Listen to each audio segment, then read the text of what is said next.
Hello friends, welcome to YouTube channel tutor tracks. So last part में हमने अपना future indefinite और future continuous tense का topic cover किया था। ठीक है, तो आज हम करेंगे फ्यूचर परफेक्ट टेंस। तो फ्यूचर परफेक्ट टेंस क्या होता है? जो हमें ऐसे कार्य के बारे में बताएगा जो काम भविष्य में किसी भी समय तक पूरा हो चुका होगा, यानी वो काम जो है फ्यूचर में हमारा क्या हो जाएगा, कंप्लीट हो जाएगा।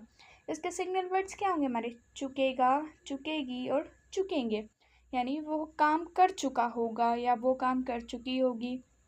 इन द फ्यूचर वो काम को क्या कर लेंगे, कंप्लीट कर लेंगे। तो इसका फॉर्मेट क्या रहेगा हमारा? सब्जेक्ट, उसके बाद विल शेल के साथ क्या लग जाएगा? हैव लग जाएगा। हमारा कॉन्टिन्यूस में क्या लगा था? विल शेल के साथ बी लगा था ना, तो हमारा फ्यूचर परफेक्ट में क्या लग जाएगा? हैव लग जाएगा। उसके बाद वर्ब की थर्ड फॉर्म ऑब्जेक्ट, ये किस में होगा हमारा? अफर्मेटिव सेंटेंस में। नेगेटिव में क्या हो जाएगा? विल शेल नॉट हैव आ जाएगा। ठीक है, हैव नॉट नहीं आएगा, नॉट हैव प्लस वर्ब की थर्ड फॉर्म प्लस ऑब्जेक्ट, किस में हो जाएगा? नेगेटिव में। इंटरोगेटिव में क्या होगा? शैल विल, फिर आएगा हमारा सब्जेक्ट, फिर क्या आएगा? हैव, फिर थर्ड फॉर्म ऑब्जेक्ट और क्वेश्चन मार्क। अच्छा, इंटरोगेटिव प्लस नेगेटिव में क्या होगा? विल शैल, फिर सब्जेक्ट, फिर क्या आएगा? नॉट हैव, फिर थर्ड फॉर्म ऑब्जेक्ट और क्वेश्चन मार्क। ये होगा इंटरोगेटिव प्लस नेगेटिव में। उसके बाद example, he will have completed his work by tomorrow, यानी वो कल तक अपना काम कर चुका होगा, यानी वो अपना काम कल तक क्या कर लेगा? फिनिश कर लेगा, फ्यूचर में फिनिश करेगा। ठीक है, तो क्या लगा हमने? विल हैव कंप्लीटेड, यानी will plus have plus third form. ठीक है, अब हमें ये पता है विल कहाँ यूज़ होगा? ही, शी, इट। ठीक है, एनी नेम के उसके साथ क्या होगा हमारा? विल यूज़ होगा। शैल कहाँ यूज़ होगा हमारा? आई और वी के साथ। ठीक है, उसके बाद नेगेटिव क्या बनेगा इसका? He will not have completed. Interrogative क्या बनेगा? Will he have completed. और इंटरोगेटिव प्लस नेगेटिव क्या बनेगा? Will he not have completed. अच्छा, इसी को अगर हम वॉन्ट और शैंट की फॉर्म में लिखते हैं तो क्या लिखेंगे? वॉन्ट ही, यहाँ से क्या हट जाएगा? नॉट हट जाएगा। Want he have completed his work by tomorrow. ठीक है, ये क्या हो जाएगा? इंटरोगेटिव प्लस नेगेटिव वॉन्ट की फॉर्म में। अगर शैल हो तो शैल को क्या लिखते हैं हम? शैंट, है ना, और विल को वॉन्ट। अच्छा, इसका यूज़ कहाँ कहाँ होता है? फर्स्ट वन इज ऐसे एक्शन को वर्णन करने के लिए जिसमें टिल या बाय के आगे फ्यूचर को दर्शाने वाला टाइम या फिर वर्ड्स गिवन हो। जैसे I shall have return your money, by आ गया यहाँ पे। बाय या फिर टिल के बाद क्या हो? फ्यूचर को दिखाने वाले वर्ड्स या फिर टाइम हो। जैसे नेक्स्ट संडे, अब नेक्स्ट संडे किसको दिखा रहा है? फ्यूचर के टाइम को दिखा रहा है ना, तो हमने क्या यूज़ किया वहाँ पे? शैल हैव रिटर्न, यानी बाय के बाद क्या आ गया? फ्यूचर को दर्शाने वाला टाइम, तो हमने क्या यूज़ कर दिया यहाँ पे? Future perfect, sorry future perfect tense. ठीक है, उसके बाद और कहाँ यूज़ होगा इसका? ऐसे कार्यों को व्यक्त करने हेतु जिनके बारे में हमें यह समझते हैं कि उनका ज्ञान उसे पहले से होगा, यानी जिसे हम बता रहे हैं वो बात उसको उस बारे में पहले से ही पता हो। ऐसे कार्यों के लिए जैसे you will have heard about mother Teresa. अब मैं किसी को बता रही हूँ कि तुमने मदर टेरेसा के बारे में तो सुना ही होगा, तो मुझे पता है कि उसको पहले से ही पता होगा, मुझे ऐसा अनुमान है, मैं समझ रही हूँ कि उसे पहले से पता होगा मदर टेरेसा के बारे में। ठीक है, तो क्या लगाया मैंने? Will have heard. ठीक है, तो क्या आ जाएगा? फ्यूचर परफेक्ट टेंस, जिस काम को करने के लिए हमें ये पता हो कि आगे वाले बंदे को, यानी जिसे हम बता रहे हैं उसे उस बारे में पता है। ठीक है, अच्छा अगला, जब कोई कार्य दूसरे कार्य के पूर्ण होने के बाद पूर्ण हो तो इस तरह के वाक्यों में पहले पूर्ण होने वाले कार्य में क्या आएगा?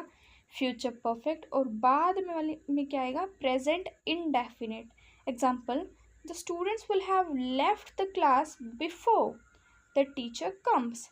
अब जो पहले आया बिफोर से सब्जेक्ट सेंटेंस, उसमें क्या आया? विल हैव लेफ्ट, और बिफोर के बाद क्या आया? Present indefinite. ठीक है, तो इसमें भी क्या आ गया? बिफोर के बाद क्या है? Present indefinite. बिफोर से पहले क्या आ गया हमारा? Future perfect tense. ठीक, ये था हमारा फ्यूचर परफेक्ट टेंस। उसके बाद आता है हमारा फ्यूचर परफेक्ट कॉन्टिन्यूस टेंस। और फ्यूचर परफेक्ट कॉन्टिन्यूस होता क्या है, यानी जो कार्य भविष्य में जारी रहेंगे। प्रेजेंट परफेक्ट कॉन्टिन्यूस में क्या किया था हमने, जो कार्य पिछले समय से शुरू होके अब तक हो रहे हैं।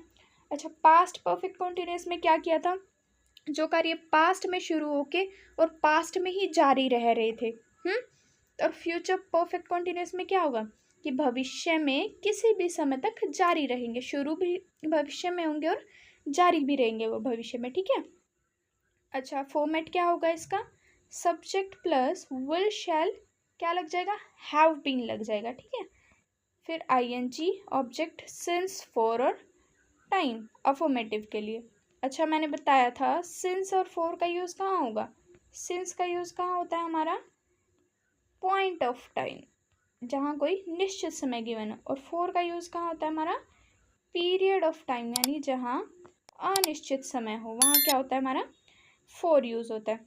अच्छा, नेगेटिव बनाना हो तो नॉट हैव बीन लगा देंगे। इंटेरोगेटिव बनाना तो विल शैल पहले आ जाएगा, फिर क्या आएगा, सब्जेक्ट, फिर have been. Interrogative plus negative बनाना हो तो विल शैल, फिर सब्जेक्ट, फिर नॉट हैव बीन, फिर वर्ब की फर्स्ट फॉर्म के साथ आईएनजी, ऑब्जेक्ट और सिंस फॉर। ठीक। अच्छा, इसके example, I shall have been playing match since morning, कि मैं सुबह से ही मैच खेलता रहूँगा। फ्यूचर में आई शैल हैव बीन प्लेइंग, और इसी सेंटेंस को हम फ्यूचर में भी बना सकते हैं, प्रेजेंट परफेक्ट कॉन्टिन्यूस में भी बना सकते हैं, पास्ट परफेक्ट कॉन्टिन्यूस में भी बना सकते हैं। ठीक है, तीनों में। प्रेजेंट परफेक्ट कॉन्टिन्यूस में क्या होगा, आई हैव बीन प्लेइंग। ठीक है, I have been playing match since morning. अच्छा, पास्ट परफेक्ट कॉन्टिन्यूस में क्या होगा, आई हैड बीन प्लेइंग। और ये फ्यूचर में क्या होगा, आई शैल हैव बीन प्लेइंग। ठीक। अच्छा, नेगेटिव बनाना तो नॉट लगा दिया, इंटेरोगेटिव बनाना तो शैल को आगे लगा दिया, I have been playing match. Interrogative plus negative बनाना तो shall I not have been playing. और ऐसे ही शैंट की फॉर्म में क्या हो जाएगा, शैंट आई नॉट हट जाएगा यहाँ से, have been playing match since morning. अच्छा, इसका यूज़ कहाँ कहाँ होगा हमारा, सिंस, एक तो सिंस फॉर वाले सेंटेंसेस में, ठीक है, जो हमने एग्जांपल किया अपना। दूसरा, बाय के साथ जब फ्यूचर शोइंग टाइम आए, उसमें हमारा परफेक्ट भी यूज़ हो सकता है और परफेक्ट कॉन्टिन्यूस भी, जैसे by next Monday I shall have been staying at my uncle's house for 3 weeks। तो क्या दे दिया, बाय नेक्स्ट मंडे, यानी अगले मंडे तक वो क्या करेगा, अपने अंकल के घर पे 3 हफ्तों तक रहने वाला है। तो शैल हैव बीन स्टेइंग। ठीक, ये थे हमारे फ्यूचर परफेक्ट कॉन्टिन्यूस के यूज़। अब यहाँ पे मैंने एक टेबल ऐड करी है, चार्ट ऐड किया है, इसको समझते हैं। तो देखो, तो फर्स्ट ये है हमारी फॉर्म्स, इंडेफिनिट, इम्परफेक्ट और perfect. First one is person, क्या क्या होते हैं हमारे, फर्स्ट पर्सन, सेकंड पर्सन और थर्ड पर्सन। फर्स्ट पर्सन में प्रेजेंट टेंस में क्या लगाएंगे हम, सिंगुलर में आई प्ले, प्लूरल में क्या हो जाएगा, वी प्ले। ठीक है, आई सिंगुलर, वी प्ले। ठीक। अच्छा, you play, second person, you play, play ही रहेगा। अगर थर्ड पर्सन आ जाए तो बताया था ना क्या आ जाता है, S E S, he she it plays. Singular आया तो प्लेज, दे प्ले, प्लूरल के साथ प्ले। उसके बाद पास्ट में क्या हो जाएगा, आई प्लेड, यानी सेकंड फॉर्म आ गई, we played, you played, you played, he she it played, they played. इसमें सभी में क्या आएगी, सेकंड फॉर्म आएगी। फ्यूचर में क्या हो जाएगा, आई के साथ और वी के साथ क्या आ जाएगा, शैल आ जाएगा। बाकी you will play, they will play. ठीक है, ही शी विल प्ले, आई और वी के साथ शैल, बाकी सबके साथ विल प्ले। उसके बाद इम्परफेक्ट यानी कि कॉन्टिन्यूस, उसमें क्या होगा, फर्स्ट पर्सन में आई एम प्लेइंग। अच्छा, बाकी सबके साथ क्या आ जाएगा, आई के साथ एम आ जाएगा, प्लूरल के साथ क्या आएगा, are, we are playing, you are playing, they are playing. और सिंगुलर के साथ क्या आएगा, he she it is playing, singular के साथ इज आ जाएगा। ठीक है। अच्छा, पास्ट में क्या हो जाएगा, आई के साथ वॉज, ठीक, ही शी इट के साथ वॉज, यानी सिंगुलर के साथ वॉज और प्लूरल के साथ were. We were playing, you were playing, they were playing. You अब हमारा सिंगुलर में भी वर आएगा और प्लूरल में भी वर आएगा, ठीक है। फ्यूचर में क्या हो जाएगा, आई के साथ शेल, वी के साथ शेल, बाकी सबके साथ will be, not will be playing, they will be playing, I shall be playing, ठीक है। उसके बाद परफेक्ट में क्या हो जाएगा हमारा, हैव प्लेड। क्या होता है, सॉरी प्रेजेंट में क्या होता है, has have plus third form, है ना, तो क्या आ गया, हैव प्लेड। आई और वी के साथ क्या आता है, हैव आता है, I have played, we have played. Second में you have played, you have played. He she it के साथ क्या आ जाएगा, हैज़ आ जाएगा। दे के साथ क्या आ जाएगा, हैव आ जाएगा, ठीक। ऐसे ही पास्ट में क्या हो जाएगा, हैड प्लस थर्ड फॉर्म आती है, हैड प्लेड। ही शीट के साथ, आई के साथ, वी के साथ had plus third form. Future में क्या हो जाएगा, आई और शेल के साथ विल हैव, यू के साथ भी विल हैव, सॉरी आई और वी के साथ shall have, you he she it दे के साथ विल हैव। खाली विल नहीं आएगा, विल हैव आएगा। अच्छा, उसके बाद परफेक्ट कॉन्टिन्यूस में क्या आएगा, प्रेजेंट परफेक्ट कॉन्टिन्यूस में आई के साथ have been playing, has have plus third, has have plus I N G होता है ना, तो वी के साथ भी हैव बीन प्लेइंग, यू के साथ भी have been playing, he she it के साथ हैज़ बीन प्लेइंग, दे के साथ हैव बीन प्लेइंग, ठीक। ऐसे ही पास्ट में क्या आता है, had been plus I N G, तो इसमें सबके साथ क्या आ जाएगा, आई वी यू दे के साथ had been playing, had been playing, had been playing, ठीक। अच्छा, फ्यूचर में क्या आ जाएगा, आई वी के साथ शैल हैव बीन, अभी अभी किया ना हमने, शैल हैव बीन। और you we sorry you he she it they, इनके साथ क्या आ जाएगा, will have been plus I N G, ठीक। ये थी हमारी फॉर्म्स ऑफ टेंस, यानी कहाँ पे हम आई एन जी लगा रहे हैं, कहाँ पे इज एम आर लगा रहे हैं, कहाँ पे वॉज वर्ड लगा रहे हैं, ठीक है। आई होप आपको समझ आया होगा। समझ आया हो तो चैनल को, वीडियो को लाइक करें और चैनल को शेयर करें और सब्सक्राइब करें। Thank you.